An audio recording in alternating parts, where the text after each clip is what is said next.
नमस्कार। मेरे चैनल में आप सभी का बेहद स्वागत है। आज मैं आप सबके लिए लेकर आई हूँ कथा सम्राट मुंशी प्रेमचंद जी की कहानियों के संकलन में से एक बेहद ही अनोखी कहानी, जिसका शीर्षक है डिप्टी श्यामाचरण। इसे सुनने से पहले आप मेरे चैनल को लाइक और सब्सक्राइब कर दीजिए। तो चलिए आइए शुरू करते हैं। डिप्टी श्यामाचरण की धाक सारे नगर में छाई हुई थी। नगर में कोई भी ऐसा हाकिम न था जिसकी लोग इतनी प्रतिष्ठा करते हों। इसका कारण कुछ तो यह था कि वे स्वभाव के मिलनसार और सहनशील थे, और कुछ यह कि रिश्वत से उन्हें बड़ी ही घृणा थी। न्याय विचार ऐसी सूक्ष्मता से करते थे कि 10-12 वर्ष के भीतर कदाचित ही उनके 2 ही 4 फैसलों की अपील हुई होगी। अंग्रेजी का एक अक्षर भी नहीं जानते थे, परंतु बैरिस्टरों और वकीलों को भी उनकी नैतिक पहुंच और सूक्ष्मदर्शिता पर आश्चर्य होता था। स्वभाव में स्वाधीनता कूट कूट कर भरी थी। घर और न्यायालय के अतिरिक्त किसी ने उन्हें और कहीं भी आते जाते नहीं देखा था। मुंशी शालीग्राम जब तक जीवित थे, या यूँ कहिए कि वर्तमान थे, तब तक कभी कभी चित विनोदार्थ उनके यहाँ चले जाते थे। जब वे लुप्त हो गए, डिप्टी साहब ने घर छोड़कर हिलने की तो शपथ ही खा ली थी। कई वर्ष हो गए हैं। एक बार कलेक्टर साहब को सलाम करने जरूर गए थे। खान सामा ने कहा, साहब स्नान कर रहे हैं। 2 घंटे तक बरामदे में एक मोड़े पर बैठे बैठे प्रतीक्षा करते रहे। तदनंतर साहब बहादुर हाथ में एक टेनिस का बैट लिए हुए निकले और बोले, बाबू साहब, हमको खेद है कि आपको हमारी बाट देखनी पड़ी। मुझे आज अवकाश नहीं है, क्लब जाना है। आप फिर कभी आवे तो अच्छा रहेगा। यह सुनकर उन्होंने साहब बहादुर को सलाम किया और इतनी सी बात पर फिर किसी भी अंग्रेज की भेंट को न गए। वो वंश प्रतिष्ठा और आत्मगौरव पर उन्हें बड़ा अभिमान था। वे बड़े ही रसिक पुरुष थे। उनकी बातें हास्य से पूर्ण होती थी। संध्या के समय जब वे कतिपय विशिष्ट मित्रों के साथ द्वारांगण में बैठते, तो उनके उच्च हास की गूंजती हुई प्रतिध्वनि वाटिका से ही सुनाई देती थी। नौकरों और चाकरों से वे बहुत ही सरल व्यवहार रखते थे। यहाँ तक कि उनके संग अलाव के बैठने में भी उनको कुछ संकोच नहीं था, परंतु उनकी धाक ऐसी छाई हुई थी कि उनकी सज्जनता से किसी को अनुचित लाभ उठाने का साहस ही नहीं होता था। चाल ढाल सामान्य रखते थे। कोट पतलून से तो उन्हें घृणा थी। बटनदार ऊंची अचकन, उस पर एक रेशमी काम की आबा, काला शिमला, ढीला सा पजामा और दिल्ली वाला नोकदार जूता उनकी मुख्य पोशाक थी। उनके दुहरे शरीर, गुलाबी चेहरे और मध्यम डील पर जितनी यह पोशाक शोभा देती थी, उनकी कोट पतलून से संभव ही नहीं थी। यद्यपि उनकी धाक सारे नगर में फैली हुई थी, तथापि अपने घर के मंडलांतर्गत उनकी एक नहीं चलती थी। यह उनकी सुयोग्य अर्धांगिनी का ही साम्राज्य था।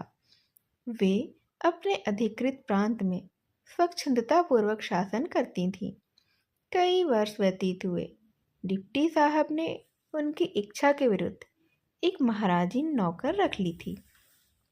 महाराजिन कुछ रंगीली थी। प्रेमवती अपने पति की इस अनुचित कृति पर ऐसी रुष्ट हुई कि कई सप्ताह तक कोप भवन में ही बैठी रही। निदान विवश होकर साहब ने महाराजिन को विदा कर दिया। तब से उन्हें फिर कभी गृहस्थी के व्यवहार में हस्तक्षेप करने का साहस ही नहीं हुआ था। मुंशी जी के 2 बेटे और 1 बेटी थी। बड़ा लड़का साधारण था। वह गत वर्ष ही डिग्री प्राप्त करके इस समय रुड़की कॉलेज में पढ़ाता था। उसका विवाह फतेहपुर सीकरी के एक रईस के यहाँ हुआ था। मंझली लड़की का नाम सेवती था। उसका भी विवाह प्रयाग के एक धनी घराने में हुआ था। छोटा लड़का कमलाचरण अभी तक अविवाहित था। प्रेमवती ने बचपन से ही लाड़ प्यार करके उसे ऐसा बिगाड़ दिया था कि उसका मन तो पढ़ने लिखने में तनिक भी नहीं लगता था। 15 वर्ष का हो चुका था, पर अभी तक सीधा सा पत्र भी नहीं लिख सकता था। इसीलिए वहां से भी वह उठा लिया गया। तब एक मास्टर साहब नियुक्त हुए और 3 महीने रहे। परंतु इतने दिनों में कमलाचरण ने कठिनता से 3 ही पाठ पढ़े होंगे। निदान मिस्टर साहब भी विदा हो गए थे। तब डिप्टी साहब ने स्वयं पढ़ाने का निश्चय किया। परंतु एक ही सप्ताह में उन्हें कई बार कमला का सिर हिलाने की आवश्यकता प्रतीत हुई। साक्षियों के बयान और वकीलों की सूक्ष्म आलोचनाओं के तत्व को समझना कठिन नहीं है, जितना किसी निरुत्साही लड़के के यमन में शिक्षा रुचित उत्पन्न करना होता है। प्रेमवती ने इस मारधाड़ पर ऐसा उत्पात मचा दिया कि अंत में डिप्टी साहब ने भी झल्ला कर पढ़ाना छोड़ दिया। कमला कुछ ऐसा रूपवान, सुकुमार और मधुर भाषी था कि माता उसे सब लड़कों से अधिक ही चाहती थी। इस अनुचित लाड़ प्यार ने उसे पतंग, कबूतरबाजी और इसी प्रकार के अन्य कुव्यसनों का प्रेमी बना दिया था। सवेरे हुआ और कबूतर उड़ाने जाने लगे। बटेरों के जोड़ छूटने लगे। संध्या हुई नहीं कि पतंग के लंबे लंबे पेच होने लगे। कुछ दिनों में जुए का भी चस्का उसे चल पड़ा था। दर्पण, कंघी और इत्र तेल में तो मानो उसके प्राण ही बसते थे। प्रेमवती एक दिन सुहावा से मिलने गई हुई थी। वहां उसने व्रजरानी को देखा और उसी दिन से उसका जी ललचाया हुआ था कि वह बहू बनकर मेरे ही घर में आए तो घर का तो भाग्य ही जाग उठेगा। उसने सुशीला पर अपना यह भाव प्रकट किया। वीरजन का 13वां आरंभ हो चुका था। पति पत्नी में विवाह के संबंध में बातचीत तो हो ही रही थी। प्रेमवती की इच्छा पाकर दोनों फूले न समाये। एक तो परिचित परिवार, दूसरे कुलीन घर का लड़का, बुद्धिमान, शिक्षित, पैतृक संपत्ति तो अधिक थी। यदि इनसे नाता हो जाए तो फिर पूछना ही क्या था, लड़की तो एकदम सुख से रहेगी। चटपट रीति के अनुसार संदेश कहला भेजा। इस प्रकार संयोग से आज इस विषैले वृक्ष का बीज बोया, जिसने 3 ही वर्ष में कुल का सर्वनाश कर दिया। भविष्य हमारी दृष्टि से कैसा गुप्त रहता है ना। ज्यों ही संदेशा पहुंचा, सास, ननद और बहू में बातें होने लगी। बहू, जिसका नाम चंद्रा था, उसने कहा, क्यों अम्मा, क्या आप इसी साल ब्याह करेंगी? प्रेमवती ने कहा, और क्या, तुम्हारे लाला जी के मनाने की देर है, बस, और क्या। बहू ने कहा, कुछ तिलक दहेज भी ठहराया है कि नहीं ठहराया है अम्मा? प्रेमवती ने कहा, तिलक दहेज ऐसी लड़कियों के लिए नहीं ठहराया जाता है। जब तुला पर लड़की लड़के के बराबर नहीं ठहरती, तब दहेज की बात उठती है और दहेज का संग बनाकर उसे हम बराबर कर देते हैं। हमारी व्रजरानी कमला से बहुत भारी है। सेवती ने कहा, कुछ दिनों घर में खूब धूमधाम रहेगी। भाभी गीत गाएंगी, हम ढोल बजाएंगे। क्यों भाभी, मजा आएगा ना? चंद्रा ने कहा, मुझे नाचना गाना नहीं आता है। चंद्रा का स्वर कुछ भद्दा था। जब गाती स्वर भंग हो जाता था, इसीलिए उसे गाने से बेहद चिढ़ती। सेवती ने कहा, यह तो तुम आप ही कर लो, तुम्हारे गाने की तो संसार में धूम है। चंद्रा इस बात से और जल गई। तीखी होकर बोली, जिसे नाच गाना दूसरों को लुभाना हो वह नाचना गाना सीखेगा। मैं क्यों किसी को नाच गा कर लुभाऊंगी? मुझे तो यह सब बिल्कुल पसंद नहीं है। सेवती ने कहा, तुम तो तनिक सी हंसी में रूठ जाती हो भाभी। जरा वह गीत तो गाओ। तुम तो श्याम बड़े बेखबर हो। इस समय सुनने को बहुत जी चाहता है। महीनों से तुम्हारा गाना ही नहीं सुना है। चंद्रा ने कहा, तुम ही गाओ ना। कोयल की तरह तो तुम ही कूकती रहती हो, मैं क्यों गाऊंगी? सेवती ने कहा, लो, अब तुम्हारी यही चाल अच्छी नहीं लगती है। मेरी अच्छी भाभी होना, तनिक तो गा दो। चंद्रा ने बड़े अच्छे से कहा, मैं इस समय नहीं गाऊंगी। क्यों, मुझे कोई डोमनी समझ लिया है क्या? सेवती ने कहा, मैं तो बिना ही गीत सुने आज तुम्हारा पीछा नहीं छोड़ूंगी, समझ लो भाभी। सेवती का स्वर परम सुरीला और चित्ताकर्षक था। रूप और आकृति भी मनोहर, कुंदन सावर्ण और रसीली आंखें। प्याली रंग की साड़ी उस पर खूब खिल रही थी। वह आप ही आप गुनगुनाने लगी, तुम तो श्याम बड़े बेखबर हो, तुम तो श्याम बड़े बेखबर हो। आप तो श्याम पियो दूध के कुल्हड़, मेरी तो पानी पे ही गुजर। पानी पे ही गुजर हो, तुम तो श्याम बड़े बेखबर हो। दूध के कुल्हड़ पर हंस पड़ी। प्रेमवती भी मुस्कुराई, परंतु चंद्रा तो रुष्ट की रुष्ट ही रह गई। वह बोली, बिना हंसी की हंसी हमें नहीं आती है, इसमें हंसने की क्या बात है? हमें तो कुछ समझ में नहीं आता है, तुम क्यों ही करते रहती हो? सेवती ने कहा, आओ हम तुम मिलकर गाएंगे। चंद्रा ने कहा, कोयल और कौवा क्या एक साथ? ऐसा कभी हो सकता है क्या कि हम एक साथ गाएं? सेवती ने कहा, क्रोध तो तुम्हारी नाक पर ही रहता है।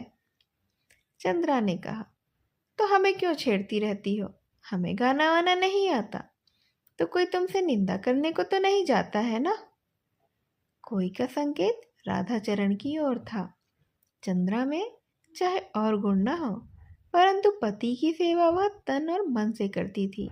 उसका तनिक भी सिर धमका कि इसके तो प्राण ही निकल जाते थे। उनको घर आने में तनिक देरी हुई कि वह व्याकुल होने लगती थी। जब से वे रुड़की चले गए हैं तब से चंद्रा अपना हंसना बोलना सब छूट गया है। उसका विनोद उनके संग ही चला गया था। इन्हीं कारणों से राधाचरण को स्त्री का वशीभूत बना दिया था। प्रेम, रूप, गुण आदि सब त्रुटियों का पूरक ही होता है। सेवती ने कहा, निंदा क्यों करेगा? कोई तो तन मन से तुम पर रिझा हुआ है। चंद्रा ने कहा, इधर कई दिनों से चिट्ठी ही नहीं आई है। सेवती बोलती है, 3-4 दिन ही तो हुए होंगे ना। चंद्रा, तुमसे तो हाथ पैर जोड़कर मैं हार गई हूँ, तुम लिखती ही नहीं हो। सेवती, अब वे ही बातें प्रतिदिन कौन कौन लिखे? कोई नई बात हो तो लिखने को भी जी चाहेगा। चंद्रा ने कहा, आज विवाह के समाचार लिख देना, लाऊं मैं कलम और दवात? सेवती ने कहा, परंतु एक शर्त पर ही लिखूंगी मैं। चंद्रा ने बड़े हर्ष से कहा, बताओ ना, कैसी शर्त? सेवती ने कहा, तुम्हें श्याम वाला गीत गाना ही पड़ेगा। चंद्रा ने कहा, अच्छा गा दूंगी, हंसने को जी चाहता है ना तो हंस लेना, तुम हंसना ही तो चाहती हो मुझ पर। सेवती ने कहा, पहले गा दो, फिर ही मैं लिखूंगी। चंद्रा ने कहा, ना लिखोगी फिर बातें बनाने लगोगी तुम, मैं सब समझती हूँ। सेवती, तुम्हारी शपथ भाभी, लिख दूंगी, गा दो ना। चंद्रा गाने लगी, तुम तो श्याम बड़े बेखबर हो, तुम तो श्याम पियो दूध के कुल्हड़, मेरी तो पानी पे गुजर। पानी पे गुजर हो, तुम तो श्याम बड़े बेखबर हो। अंतिम शब्द कुछ ऐसे बेसुरे निकले कि हंसी को रोकना बेहद कठिन हो गया। सेवती ने बहुत रोका पर रुक ना सकी। हंसते हंसते उसके पेट में बल पड़ गया।